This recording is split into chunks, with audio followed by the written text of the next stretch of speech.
Varicose వ్యాధితో బాధపడుతున్నారంట. తక్కువ ఖర్చుతో ట్రీట్మెంట్ కావాలి అనుకుంటే ఎవిస్ హాస్పిటల్ని సంప్రదించండి. నమస్తే రమ్మగారు. నమస్తే జయ. రమ్మగారు, కంట్రోల్ చేసుకోలేనంత కోపం చాలా మందిలో చూస్తూ ఉంటామండి. వెంటనే వస్తుంది, 10 నిమిషాల్లో పోతుంది ఆ కోపం అయితే. కానీ దాన్ని కంట్రోల్ చేసుకోలేకపోతారు. దానివల్ల వాళ్ళ ఫ్యామిలీ మెంబర్స్, భార్య కానీ, భర్త కానీ, తల్లిదండ్రులు కానీ, పిల్లలు కానీ, స్నేహితులు, ఆఫీసులో ఉంటే కొలీగ్స్, నేబర్స్ ఎంత ఇబ్బంది పడిపోతారు. వీళ్ళు కంట్రోల్ చేసుకోలేకపోతారు. నేను కొన్ని సందర్భాలు, అంటే ఆన్సర్ కూడా నేను చెప్తున్నా, కొన్ని సందర్భాల్లో వాళ్ళ వైపు నుంచి నేను విన్న ఆన్సర్ ఏంటంటే, నాది ఒక 10 నిమిషాలే ఉంటుంది నాకు కోపం, ఓ పావు గంటే ఉంటుంది, నేను మళ్ళీ మామూలు అయిపోతాను కదా, నేనేం దాన్ని కంటిన్యూ చేయట్లేదు కదా. ఇలాంటి ఆన్సర్స్ కూడా వింటూ ఉంటామండి. దాన్ని సమర్థించుకోవటం అని నేను అనుకుంటాను. రమ్మగారు, అసలు ఇంతకీ మీ ఒపీనియన్ చెప్పండి. మీ ఒపీనియన్ చెప్పండి. తన కోపమే తన శత్రువు అన్నారు. తన శాంతమే తనకు రక్ష. తన కోపమే తన శత్రువు అని ఎందుకమ్మా ఈ శతకారుడు ముందు చెప్పాడు కోపం గురించి? నిజమే కదండి. ముందెందుకు చెప్పాడు మరి? అదే నీ కొంప ముంచుతుంది కాబట్టి. కోపాలు 2 రకాలు ఉన్నాయి జయ. శీఘ్రకోపి, దీర్ఘకోపి. శీఘ్రకోపి అంటే ఊరికే కోపం వస్తుంది, వాళ్ళకి అన్నిటికీ కోపం వస్తుంది, ప్రతిదానికి దురుసే, తర్వాత ఏదో మామూలుగా ఉంటారు. ఇంకొకళ్ళు దీర్ఘకోపి, ఏం చేసినా వాళ్ళల్లో నుంచి ఆ పగ ప్రతీకారాలు పోవు, చాలా కాలం గుర్తుపెట్టుకుంటారు. చిన్నప్పుడెప్పటిదో పెద్దయ్యాక కూడా దాన్నే తలుస్తూ ఉంటారు, ప్రతిసారి దానికి ప్రతిక్రియ చేయాలని చూస్తారు. 2 తప్పే, 2 ఇబ్బందే. ప్రపంచానికే కాదు వాళ్ళకే పెద్ద ఇబ్బంది చేయ. ఈ శీఘ్రకోప దీర్ఘకోపాలతోటి ముందు బేసిక్గా ఒక్కటే వాక్యం చెప్పాలి. ఏ కట్టెకి నిప్పుంటే ఆ కట్టే కాలుతుంది, అంతే కదా. నీకు కోపం అయితే నువ్వు మిగిలిన ప్రపంచాన్ని పెట్టే ఇబ్బంది కంటే నువ్వు పడే ఇబ్బంది అతి ఎక్కువ, చాలా పెద్దది. దాంతోపాటు నీ జీవితం, నువ్వు అంటే నీ ఒట్టి బాడీ, నువ్వు ఒకడవే కాదు, నీ జీవితం. నీ జీవితం అంటే జీవితంలో ఎంతమంది ఉంటారమ్మా? అమ్మ, నాన్న, తాత, బామ్మ, అమ్మమ్మ ఉన్నారా? మేనమావులు, బాబాయిలు, పింతల్లులు, పెద్దమ్మలు, ఇదొక సమూహమా? అక్కడి నుంచి పెళ్ళామా, మగవాడైతే పిల్లలు, జల్లలు, అత్తవారు, బావమరదని, తోడల్లుళ్ళని, మరదళ్ళని, వదిన గారులని, ఇదో గుంపు సమూహం. ఇదే అక్కడి నుంచి నీకు ఉద్యోగం ఉంటే నీకో ఆఫీసు, నువ్వు చదువుకునే నాడు నీకో స్కూలు, నీకో కాలేజీ. ఎంతుందమ్మా సమూహం. మాకెవరు లేరండి అని ఎవరో ఒకళ్ళు చెప్తుంటారు. ఎందుకుండరు? నువ్వు ఉంచుకోలేదు అంతే. నీ 1వ క్లాసు LKG నుంచి మొదలుపెట్టి మనం ఎప్పుడు సంఘజీవులుగానే ఉంటామా, ఉండమా జయ? 100% రమ్మగారు. వాళ్ళలో నువ్వు ఓన్ చేసుకుని వాళ్ళతో నువ్వు కలిసిపోలేదంటే అదేమిటో నీది పొరపాటు, కానీ నీకు మనుషులు లేకపోవటం ఏనాడు లేదు. ఒంటరితనం ఇలా గింజుకుని చచ్చిపోతూ ఉంటారు, చెప్తూ ఉంటారు నాకు.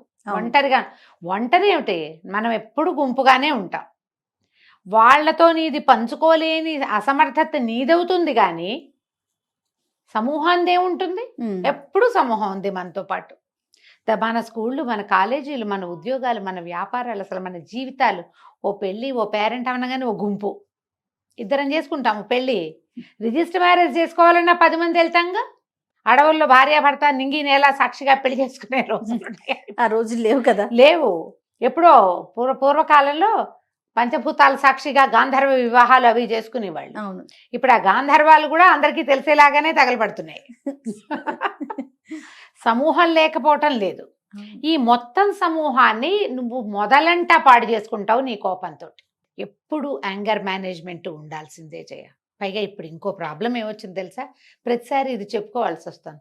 ఈ కోపిస్ట్ వాళ్ళు సోషల్ మీడియాలో ఎంటర్ అవుతారు. ఇక ఎవరేం చెప్పినా వీళ్ళకి నచ్చదు.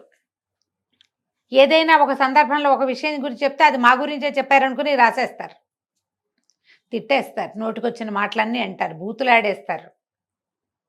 ఆ లోపలున్న మండిపోతుంటుంది కదా, ఆ మంటని ఎవరో ఒకళ్ళ మీద కక్కేస్తారు. అది వచ్చిందిగా ఇప్పుడు. అవును అవును. ఎందుకు ఈ మాటలు చెప్తున్నామో అర్థం కాదు. వాళ్ళు ఇప్పుడు ఏదో ఇది చేయకూడదు అని చెప్పామనుకో, వాళ్ళు అదే చేస్తున్నారు. మీ పెత్తనం ఏంటి, బోర్డు పెత్తనం, మీరెవరు, నువ్వెవరు, అసలు నువ్వులోకి వెళ్ళిపోతారు. పెద్ద లేదు, చిన్న లేదు లేదండి. ఇంతకుముందు వీళ్ళు మనకు ఉపయోగపడ్డారు, వీళ్ళు చెప్పిన మంచి మాటతో మనం ముందుకెళ్ళాం. వీళ్ళు చాలా మంచి విషయాలు చెప్తారు, ప్రజలంతా వీళ్ళ మాట వింటున్నారు. అవేం పట్టవు.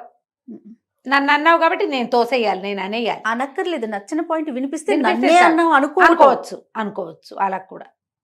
ఈ కోపిష్టితనాలకి లెట్ అవుట్గా సోషల్ మీడియా యూజ్ అవుతాం. ఎక్కడ ఉద్రేకం తగ్గకపోతే ఇక్కడ చూపిస్తారు. ఈ తగ్గని ఉద్రేకం మనకి ఎందుకు వస్తుంది అనే ఒక ప్రశ్న కావాలి ప్రతి వాళ్ళకి.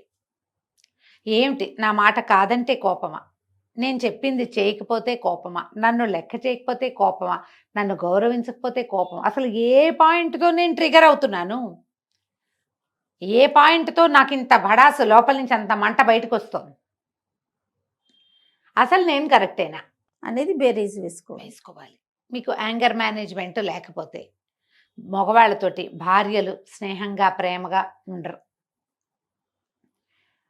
ఒక వ్యక్తికి ఒక 20కో 25కో 30కో పెళ్ళైతే అక్కడి నుంచి మొదలుపెట్టి చచ్చేదాకా ఇంచుమించుగా ఈ కాలంలో కాస్త అటు ఇటు అయినప్పటికీ ఉండే ఎవరమ్మా సహచరులు?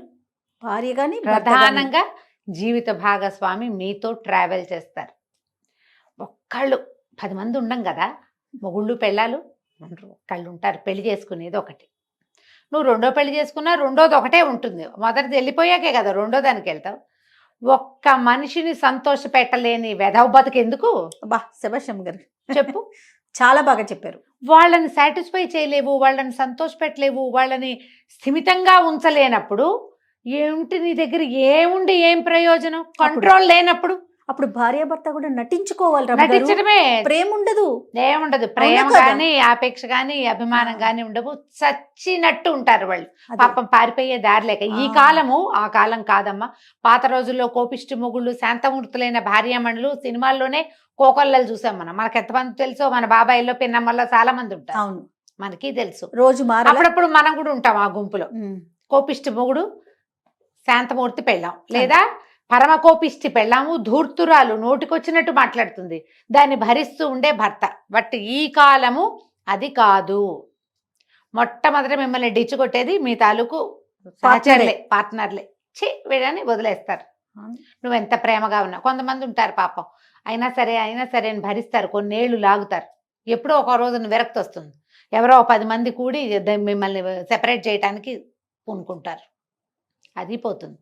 అసలు లేదు, మీతోటే ఉన్నారు. నేను చెప్తున్నాక మీతో ఒక్క మనిషి భగవంతుడు నీతో ఒకళ్ళని కూర్చి మీ ఇద్దరు కలిసి నడవండి అంటే, మీతో ఉన్న మనిషిని హాయిగా సంతోషంగా ఉంచలేని జీవితం వృధా. మీరేం సంపాదించినా, ఏం కొనిపెట్టినా, ఎంత బాగా చూసుకున్నా, ఆ కంట్రోల్ లేని కోపిష్టితనం ఉంది చూడు, అవి ఒక్కటి చాలు. మనం తప్పడని ఒక సినిమా చూసాను, నీకు గుర్తుందా? ఒక్క చెంపకాయ తోటి, ఒక్క చెంపకాయ కొట్టినందుకు తాప్సిది, ఒకే చెంపకాయ. అవును రమ్మ గారు. దాంతో డివోర్స్కి వెళ్ళిపోతుంది అమ్మాయి. మళ్ళీ వాళ్ళ అత్తగారిని ఎంత బాగా చూసుకుంటుంది, చూసుకుంటుంది, అన్ని బాగా చూసుకుంటుంది. ఆ అదుపు లేని తనం ఉందే, అదే మిమ్మల్ని ఇబ్బంది పెడుతుంది, ఆడగాని మొగకు గాని. నువ్వు మళ్ళీ వెంటనే నార్మల్ అవుతావు, కానీ ఉపయోగం ఏముంది? ఇప్పుడు కొంతమంది అవుతారు నార్మల్, కొంతమంది అవరు. 5-6 రోజులు ఆ ఇంట్లో కోపం, బుస్సు కస్సు బుస్సు కస్సు బుస్సు అంటారు, విసిరేస్తారు, తిడతారు. పిల్లలు మిమ్మల్ని చూడడానికి భయపడతారు, పెద్దవాళ్ళు మిమ్మల్ని అసహించుకుంటారు. అని ఏం బతుకమ్మా, ఎందుకు వచ్చిన జీవితం అది? ఏదో చేసేయండి అంటలా, తగ్గించుకోండి, కంట్రోల్ చేసుకోండి. దీన్ని తగ్గించుకుంటే మనం కూడా హాయిగా ఉంటామని అర్థం చేసుకోండి. ఈ కోపిష్టితనం, యాంగర్ మేనేజ్మెంట్కి బోలెడన్ని థెరపీలు ఉన్నాయి. ఓకే, విపశ్యన అంటారు, తెలుసు కదా, విపాసన అంటాము. అవును, విపశ్యన. ఆ విపాసన లాంటివి చేయొచ్చు, ఏదైనా యోగా క్లాస్ చేయొచ్చు, హార్ట్ఫుల్నెస్ యోగా చేయొచ్చు. ఎలాంటి మీరు లేకపోతే ఇప్పుడు ఈషా ఫౌండేషన్ వాళ్ళు ఇన్నర్ ఇంజనీరింగ్ అని ఒక బ్రహ్మాండమైన కోర్సు ఉంది, అది చేసుకోండి. నేను 100 చెప్తున్నా. ఒకళ్ళని ప్రమోట్ చేయట్లేదు, ఒకళ్ళని సపోర్ట్ చేయట్లేదు, మీరు అర్థం చేసుకోండి.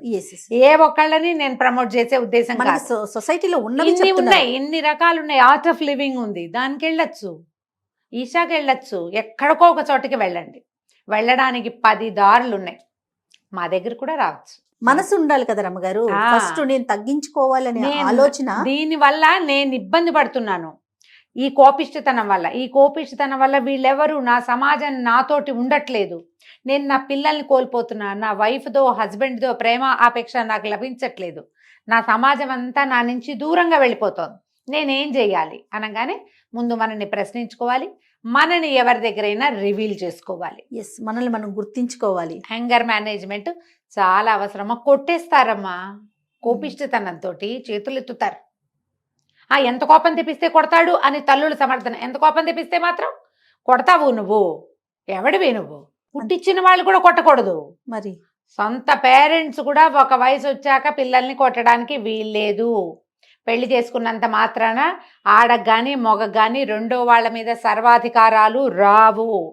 చెయ్యి ఎత్తడానికి వీల్లేదు. ఎప్పుడు మీరు చెయ్యి ఎత్తారో వెంటనే మిమ్మల్ని ఇమీడియట్గా పోలీస్ స్టేషన్లో పెట్టచ్చు. వితౌట్ ఏమీ లేదు, నువ్వు కొట్టావు చాలు. అసలు అది చేయకూడదు. పైగా ఈ పెళ్ళ మీద చెయ్యి ఎత్తుతావు, నువ్వు ఎవరి మీద మాత్రమే ఎత్తవు? అంతేగా, ఎవరి మీద ఎత్తావు? ఇంకో ఇప్పుడున్నారా మా మొగుళ్ళని కొట్టే అక్కయ్యలు కూడా వచ్చినాయి ఇప్పుడు. పాత రోజుల్లో రేర్గా ఒక్క సూరికి అంత ఉండేది. మంగారు తల్లి ఆవిడ అనకూడదు మనం, ఈ పేరు చెప్పుకుంటున్నాం అంతే. ఆవిడ చక్కటిది, ఆ క్యారెక్టర్ల వల్ల ఆవిడ అలా అయిపోయింది పాపం మహాతల్లి. లేకపోతే అసలు ఆవిడ పేరే ఎత్తకూడదు. ఒకే ఒక్క గయ్యాళ్ళు ఉండేది ఊరికి. అది కూడా మనం నోటి మాట వినేవాళ్ళం అమ్మగారు. భర్తను కొట్టిన సందర్భాలు మూవీలు ఉన్నాయా? లేవు లేవు. అదే కదా, ఏమో మరి ఉన్నాయేమో, మనం చూడలేదు. కానీ వీళ్ళు తిరగబడి కొడతారు. తిరిగి కొట్టేవాళ్ళు అసలు అంటే మొగుళ్ళ మీద పడే వాళ్ళు కూడా ఉన్నారమ్మా ఇప్పుడు. బ్రహ్మరాక్షసులు అవి ఉన్నాయి. వాళ్ళు తక్కువ కాదు, వీళ్ళు తగ్గట్లేదు ఎక్కడాను. ఈ తగ్గని వాళ్ళు తగ్గించుకోండి. తగ్గించుకునేందుకు బోల్డ్ పద్ధతులు ఉన్నాయి. మొదట అసలు మీరు తగ్గాలా లేదా అనేది ఆలోచించుకోండి. నాకు యాంగర్ మేనేజ్మెంట్ అవసరమా? నేను దీనివల్ల ఏమేమి నష్టపోతాను? నాకు ఆఫీసా, ఇల్లా, సమాజమా, పిల్లల, భార్య, నేనేనా? నాకే ప్రాబ్లంగా ఉందా? నేనే హ్యాపీగా లేనా? నీ లోపల పెద్ద బడబానలో మండుతుంటే నువ్వు ఎలా హ్యాపీగా ఉంటావు? నవ్వటానికి కూడా నీకు నోరు రాదు. నవ్వలేని, సంతోషంగా ఉండలేని, నలుగురితో కలవలేని దౌర్భాగ్యపు జీవితం ఎందుకు? వేస్ట్ కాదు. అవును, సరి చేసుకోండి. దాన్ని అవకాశాలు ఉన్నాయి కదా. ఎవరెవరితో మీకు చెడిందో మీ కోపం వల్ల వాళ్ళందరితో తర్వాత సారీ చెప్పుకుంది. కానీ మీతోటి ఎలా సారీ చెప్పించాలో మీరు చేరిన ఈ కోర్సులో వాళ్ళందరూ చూసుకుంటారు దాని సంగతి. మీరు కోర్సులో చేరితే ఆటోమేటిక్గా వాళ్ళు చెప్తారు మిమ్మల్ని ఎలా సారీ చెప్పాలి, ఎట్లా నీ లోపల ఉన్న నెగిటివిటీని పోగొట్టుకోవాలి, ఎలా నీ లోపలి తీవ్రతని సాఫ్టెన్ చేయాలి. నేను ఇలాగే ఉంటాను, ప్రశ్నిస్తానంటే ఇది ప్రశ్నే కాదు. ప్రశ్నించటం వేరు, కోపిష్టితనం వేరు. మీరు అర్థం చేసుకోండి. కోపిష్టితనం వేరు, ప్రశ్నించటం వేరు.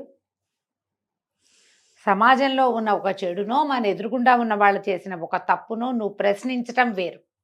నువ్వు ధూర్తంగా రియాక్ట్ అవ్వటం వేరు. కోపిష్టితనం డిఫరెంట్ ఫ్రమ్ క్వశ్చనింగ్. అది అర్థం చేసుకోండి, ఆ రెండిట్లో తేడా. ఎవరైనా ప్రశ్నిస్తుంటే వాళ్ళని కోపిష్టి వాళ్ళని అనుకోకండి. అది వేరు, ఇది వేరు. కోపమే ప్రధానమైనది. ఏది మీకు శత్రువుగా ఉందో దాన్ని తీసేయండి. ఎందుకంటే అరిషడ్ వర్గాలలో కామం తర్వాత క్రోధమే రెండోది. మీరు అనుకున్నది అవ్వకపోతే మీకు కోపం వస్తుంది అంతే. రైట్, దాన్ని పోగొట్టుకోండి, ట్రై చేయండి. నమస్తే. నమస్తే జయ.